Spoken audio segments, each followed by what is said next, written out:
ಈಶ್ವರಗಿರಿಯ ಶ್ರೀ ಭವಾನಿ ಮಲಹಾನಿಕರೇಶ್ವರ ಸ್ವಾಮಿಯ ಮಹಾರಥೋತ್ಸವಕ್ಕೆ ಶೃಂಗೇರಿ ಸಜ್ಜಾಗಿದೆ. ಧ್ವಜಾರೋಹಣದ ಹಿಂದಿನ ದಿನವಾದ ಇಂದು ಅಂಕುರಾರ್ಪಣ ನಡೆಯಿತು.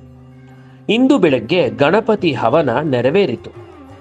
ಇದೀಗ ಸಂಜೆ ಶ್ರೀ ಭವಾನಿ ಅಮ್ಮನವರ ಉತ್ಸವ ಮೂರ್ತಿಯು ಶ್ರೀಮಠದಿಂದ ದೇಗುಲಕ್ಕೆ ಆಗಮನವಾದ ನಂತರ ಸ್ತಂಭ ಗಣಪತಿಗೆ ವಿಶೇಷ ಪೂಜೆಯು ನೆರವೇರಿ ಅಷ್ಟಾವಧಾನ ಸೇವೆಯ ನಂತರ ಪ್ರಾರ್ಥನೆ ಇದೀಗ ಸಂಪನ್ನವಾಗಿದೆ. ಪಾರ್ವತಿ ಶಂಕರ ಪ್ರಿಯನಂದನ ಅಂತರಾಯ ವ್ಯೂಹ ವಿನಿಕೃಂತನ ಸರ್ವವಾದ್ಯ ಸೇವೆ